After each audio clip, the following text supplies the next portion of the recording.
Memphis Depay está perto de bater outro gatilho em seu contrato com o Corinthians. Vídeo de hoje do canal do Nicola traz mais detalhes dessa história e fala também as últimas do mercado e muito mais. Fala aí pessoal, sou Jorge Nicola, bem-vindos a mais um vídeo do canal. Sempre bom ter vocês por aqui, sem perder tempo, pedir para deixar like, se inscrever no canal e ativar as notificações. Bora começar o vídeo com aquele tradicional giro de notícias e a primeira informação é sobre Pedro Raul, que ainda pertence ao Corinthians, mas estreou com o pé direito com a camisa do Ceará, com direito a gol e assistência na vitória por 3-0 contra o Maracanã no jogo de ida das semifinais do Campeonato Cearense. Preciso falar agora sobre o Corinthians, mais especificamente sobre Memphis Depay, papel decisivo na classificação do Timão para as semifinais do Campeonato Paulista. Ele fez um gol e deu assistência para o gol de Romero. Vitória por 2-0 contra o Mirassol, que coloca o Corinthians entre os 4 melhores. E aqui vem a notícia importante, com mais esse gol e essa assistência, o Memphis ficou bem perto de bater sua segunda meta prevista no contrato. Há uma série de bônus que podem garantir até 35 milhões de reais para o Memphis Depay. O primeiro bônus foi obtido no fim do mês passado, quando ele alcançou 15 participações em gol, seja com gol ou com assistência. Com o gol e assistência desse domingo, o Memphis já tem 18 participações em gol, e assim que ele completar 20, ele fatura mais 1,5 milhão de reais. Foi 1,5 milhão quando ele bateu 15 participações em gol, 1,5 milhão quando chegar a 20, 1,5 milhão com mais 25 participações e outro 1,5 milhão com 30 participações. Esses números todos para o primeiro ano de contrato que vence em julho. Para a segunda temporada de contrato, isso tudo volta a valer desde o começo. A conta é zerada e a cada 15 participações ele fatura o primeiro bônus, 20, 25 e 30. O Memphis ainda tem participações por presenças em jogos, por classificação, por título, qualquer título conquistado ele garante bônus. Tem também um bônus previsto caso ele esteja entre os melhores na seleção do Campeonato Brasileiro. Só para completar, contar que o Corinthians levou para o jogo contra o Mirassol nesse domingo 44.069 pagantes para uma renda bruta de 2.900.000 reais. Ninguém supera o Corinthians em termos de público, já são 26 jogos consecutivos, levando mais de 40 mil pessoas. Bora falar agora sobre o Corinthians, que fechou nas últimas horas a transferência de Denner, lateral esquerdo de 17 anos de idade, com o Chelsea. Negociação que já havia começado há 3 semanas. A primeira oferta do Chelsea de 8 milhões de euros fixos, mais 4 milhões de euros em bônus. Fabinho Soldado brigou, reclamou, postergou, quase colocou a negociação em risco, mas o martelo foi batido por 9 milhões de euros fixos, mais 4 milhões de euros em bônus. Esses 9 milhões de euros equivalem a 55 milhões de reais. Os bônus podem garantir mais 24 milhões e meio de reais e estão atrelados à performance do jogador com a camisa do Chelsea. Também por insistência do Fabinho, o Corinthians conseguiu ficar com 15% da mais-valia. Se o Denner for ao Chelsea e depois negociado com lucro, o Corinthians fica com 15% do lucro do clube inglês. Denner deve assinar contrato com o Chelsea de 7 temporadas. E a boa notícia para o corintiano vem agora, ele só se apresenta em 2026, quando terá 18 anos de idade. Mas o que mais chama a atenção é, se o Corinthians tem nas categorias de base um lateral da seleção brasileira e que também é contratado pelo Chelsea, por que ter 4 jogadores para a posição no time profissional? Um deles acaba de ser contratado, Fabrício Angeleri, coisa difícil de entender. Só uma observação importante. Essa negociação com o Chelsea acontece também porque a atual administração, a atual diretoria do Corinthians, quando renova o contrato do atleta com 16 anos de idade, lhe paga apenas 5 mil reais por mês de salário, causando um contrato com multa extremamente baixa no futebol brasileiro. Vocês sabem que Juliano Bertolucci era o empresário do atleta e o Corinthians passou a correr o risco de o Bertolucci pagar o valor da multa rescisória e colocá-lo na Ferroviária, time do seu filho. Quero falar agora sobre o Corinthians para te atualizar sobre quanto o Timão já conseguiu economizar com a vaquinha virtual que está sendo feita para a quitação do estádio. O projeto completou 3 meses de vida. Vale a lembrança de que essa vaquinha tem um período de duração de 6 meses. E o objetivo inicial da campanha era arrecadar os 700 milhões de reais para a quitação integral do estádio. Não vai rolar. É que depois de 3 meses foram arrecadados apenas 38 milhões de reais. E o nível de doações caiu de forma vertiginosa nos últimos 2 meses. O primeiro mês foi muito bom, nos últimos meses é uma vaquinha que vem se arrastando com pequenas contribuições. De qualquer forma, além desses 38 milhões de reais arrecadados, o Corinthians também calcula uma economia de 6 milhões de reais com juros da dívida. Conforme você vai pagando os boletos dessa grana que você já arrecadou, você vai diminuindo o valor do juro em cima da dívida total. Então, dá para dizer que a economia que o Corinthians já conseguiu, graças às doações de torcedores, gira na casa dos 44 milhões de reais. Muito pouco para quem imaginava os 700 milhões de reais, mas é melhor ter uma economia de 44 milhões do que nada. Importante contar ainda que já foram pagos 53 boletos desde o início da arrecadação. Não há um número de boletos fixos que faltam a ser pagos. A ideia e a estratégia dos organizadores dessa vaquinha é, conforme vai se juntando dinheiro, você vai pagando os boletos, que podem inclusive ser gerados de forma diária. O Timão está na semifinal do Campeonato Paulista, Memphis Depay e Ángel Romero decidem. Será que tem uma nova dupla de zaga? E olha, o Timão finalmente encontrou um lateral esquerdo. Chega mais, eu sou o Chico Garcia, inscreva-se no canal. Semifinal e a final garantida em Itaquera, na Neoquímica Arena. Acho que isso é o mais importante dessa vitória sobre o Mirassol. Com um ou outro sustinho, mas muito pouca coisa, né? Dá pra dizer que foi uma classificação tranquila, ou pelo menos, de certa forma foi, né, gente? Porque quando tava 1-0, o Corinthians desperdiçou muitas chances, né? E aí tomou um gol ali que foi anulado por impedimento, teve uma outra bolinha que passou perto e tal, mas no geral, o Corinthians sempre teve a possibilidade, abriu o placar cedo, né? 20 e poucos minutos do primeiro tempo, já poderia ter aberto antes, abre o placar e poderia ter feito mais no primeiro tempo. No segundo tempo, quando o Mirassol se solta, porque jogo único tem disso, né? O jogo fica um pouco mais aberto, poderia até ampliar o marcador, e isso acabou acontecendo só depois da entrada do Angileri, e a gente vai falar sobre ele, né, que estreou muito bem, já com uma assistência. Então, o Corinthians faz um 2-0, uma falha do Muralha, né, no segundo gol, depois ele teve, antes um pouco, teve uma outra falha numa saída de bola, né, num recuo do Alain Pereur, em que ele deu uma vacilada, e aí depois ele faz a defesa no chute do José Martínez. O Yuri Alberto perde um gol claro também, mas tinha impedimento na origem da jogada. Enfim, foi um jogo movimentado em que o 2-0 acabou saindo barato pelo que foi o jogo. E aí, né, o mais importante aconteceu, que foi justamente a classificação. O Ramon Dias mudou o time, mexeu o time, a gente precisa falar sobre essas circunstâncias aí. A começar pela defesa. A gente falava aqui, né, curiosamente, depois do último jogo, de que o André Ramalho precisava de um descanso, né? Precisava de um banco de reservas, natural, não é crime pra ninguém, não é sepultar o jogador no clube, a gente tem que começar a normalizar esse tipo de coisa. A própria comissão técnica do Corinthians revezou bastante, então não fazia muito sentido você insistir com um cara que não estava jogando bem. E eu sou fã do André Ramalho, eu sei daquilo que ele já entregou pro Corinthians, vocês todos sabem também, especialmente numa linha de 3, depois quando o formato, né, tático do time se alterou com a chegada de novos jogadores do meio pra frente, né, o Carrilho, o Memphis e tal, o time incorporou e ele, pelo bom momento do time também, continuou jogando bem. A questão é que ele terminou o ano de uma forma, mas não começou o ano da mesma forma.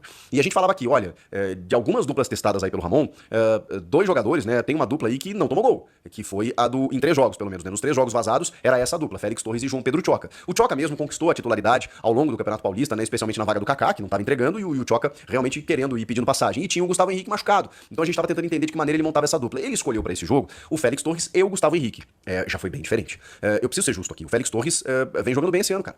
Ele nunca foi alçado à condição de titular, ele sempre foi dentro de uma defesa alternativa, e muitas vezes tendo que jogar com o Kaká, ou quando ele jogou com o João Pedro Tchoca, e cara, nas vezes em que ele foi acionado, ele foi bem, como nessa partida. O Félix Torres, ele tem as suas limitações, ele é um rebatedor, né, ele é um zagueiro mais, digamos, mais simplificado, e que bom, desde que ele perceba isso, né, o que me incomoda é muitas vezes um zagueiro que tem as suas limitações técnicas e que daqui a pouco tenta sair jogando, ou busca um enfeite aqui, outro ali. O Félix Torres sabe, ele é muito forte fisicamente, ele não é tão veloz, mas ele tem sido nesse ano muito ágil, posicionado, simplificando as ações, é muito concentrado. Eu me incomodava um pouco, às vezes, a dispersão do Félix Torres em alguns momentos. É um cara de Copa do Mundo e seleção equatoriana.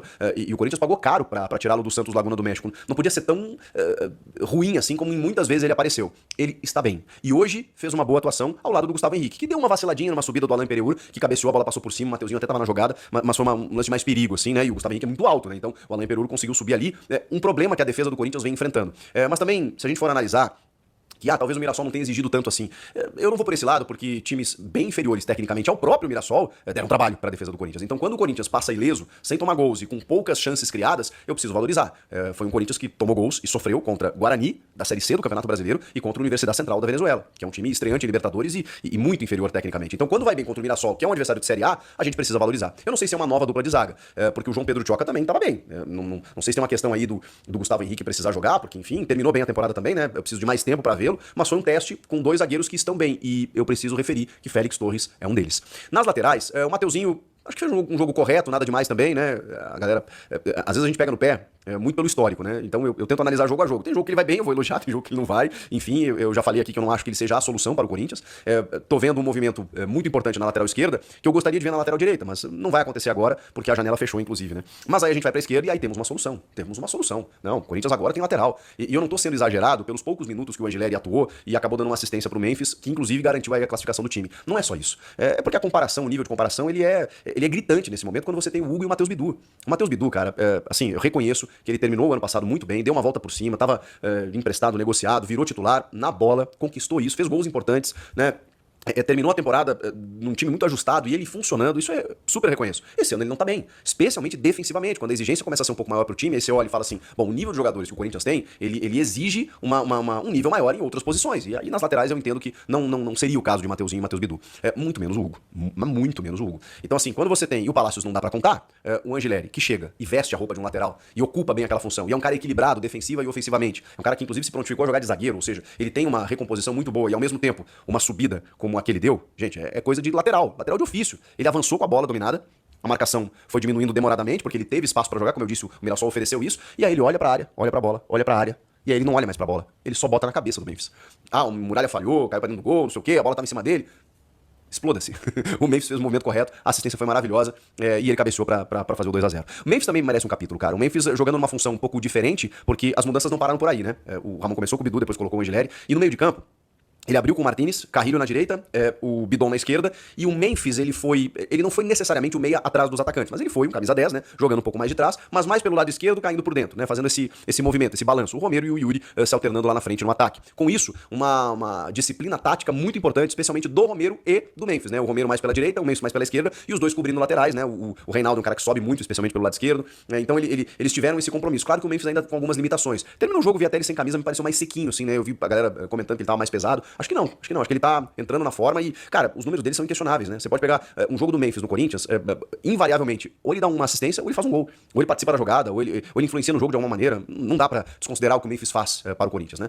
E tá classificando, sim, o Corinthians pra uma semifinal. Junto do Romero. O primeiro gol é uma cabeçada muito mais difícil de pegar que a segunda, né? Rasante, numa cobrança de escanteio do Memphis. Ele no meio da defesa se abaixa até pra poder fazer o cabeceio. E o Romero, enfim, 66 gols com a camisa do Corinthians, né? Passando o Jô, inclusive, como artilheiro do século XXI, que o Jô 65, agora ele 66. São 42 gols na Neoquímica Arena, dono máximo, né, desse estádio, onde ele se sente muito bem à vontade e é um cara importante, um cara de grupo, que às vezes até ocupa um espaço à frente do Thales Magno, coisa que a gente contesta um pouco, mas não dá pra dizer que ele não entrega também, né? Pode ser que um jogo ou outro ele passe batido, pode ser que o Romero daqui a pouco perca alguns gols e tal, mas daqui a pouquinho o Romero tá lá ajudando, colaborando, brigando, a gente conhece o Romero, e vocês conhecem mais do que eu, né? Então foram dois caras importantes que resolveram a parada com seus gols, o Memphis com a sua assistência e o seu gol também, veja só, né? Um cara que tá sempre com números positivos, então não dá pra gente desconsiderar isso. O Garro entra mais pra reta final, imagino eu que numa preservação, já que o Garro volta depois dos demais, emenda uma sequência gigantesca aí, né? O Corinthians tá com 15 jogos já no ano, uma coisa louca, de 3 jogos, de jogos de 3 em 3 dias, e o Galo estava num descanso, tem um jogo importantíssimo, tem uma viagem pro Equador na quarta-feira, e na semana que vem tem outro jogo importantíssimo, que pode ser um clássico, na semifinal do Paulista, então não tem sossego agora, gente, e eu entendo esse descanso pro Garro num jogo teoricamente mais controlado. O ideal seria testar o Coronado também, né, que eu acho que teve boas oportunidades quando o Garro não tava, e aí depois quando o Garro voltou, ele simplesmente não jogou mais, mesmo quando o Corinthians precisava de um meia, ou era o Memphis por ali, ou era o Thales Magno por dentro, e o Coronado simplesmente, né, entrando em minutos finais de partidas e tal, coisa que eu sempre questionei, porque é um cara que tem uma qualidade que você precisa dar um tempinho um pouco a mais pra ele, pra gente até poder cobrar, né, dá uns 20, 25, 30 minutos pro cara, não 5, né, uns 5, 10 minutos, aí é mais difícil. Mas ele machucou, nem foi relacionado pro jogo, por conta de uma lesão muscular aí, nem tava relacionado, que é uma pena, porque eu acho que hoje ele teria jogado. De qualquer forma, o Garro entra ali, né, nos minutos finais, e aí tem uma troca tática também, né, porque aí entra o Alex Santana, entrou o Alex Santana, o Bidon e o Maicon, entrou o Alex Santana e o Maicon. O Martínez vai pra direita, que é uma função que ele tem adorado fazer, e tá muito bem, inclusive, né, no lugar do Carrilho. Aí ele espeta um pouco mais por ali. O Maicon abre o meio campo, né? O Maicon que tá buscando esse espaço ainda, e já fez a função de primeiro volante várias vezes no Corinthians, surgiu assim, inclusive. Depois ele joga de segundo também, né? O Bidon pela esquerda, que acho que fez um baita jogo também. O Bidon e o Carrilho, putz, cara, esses caras não jogam mal, como eles casaram ali nesse meio campo. Mesmo que você mude o sistema, né? Sendo um 4-3-3, não um 4-4-2, não um losango, tendo 3 atacantes, ou um meia com 2 atacantes, né? Ou um ponta mais aberto, enfim. De qualquer maneira que você jogar, tendo esses dois meio campistas ali, o time constrói bem, o time funciona. Então eu tenho boas expectativas com relação a esse formato, né? Mesmo que você altere um pouquinho ali do meio pra frente, né? Um repertório que o Ramon tá tentando adotar aí, né? Nesse Campeonato Paulista. Não sei se a fase de testes, ela ainda pode existir, né? A gente fez uma live depois do jogo, muita gente questionou o seguinte, poxa, quem sabe não testa um 3-5-2, quem sabe não testa um sistema diferente. Eu acho que agora, se você, enfim, tem uma ideia, a mínima ideia do que fazer, tudo bem que com 3 zagueiros ele até já jogou assim ano passado.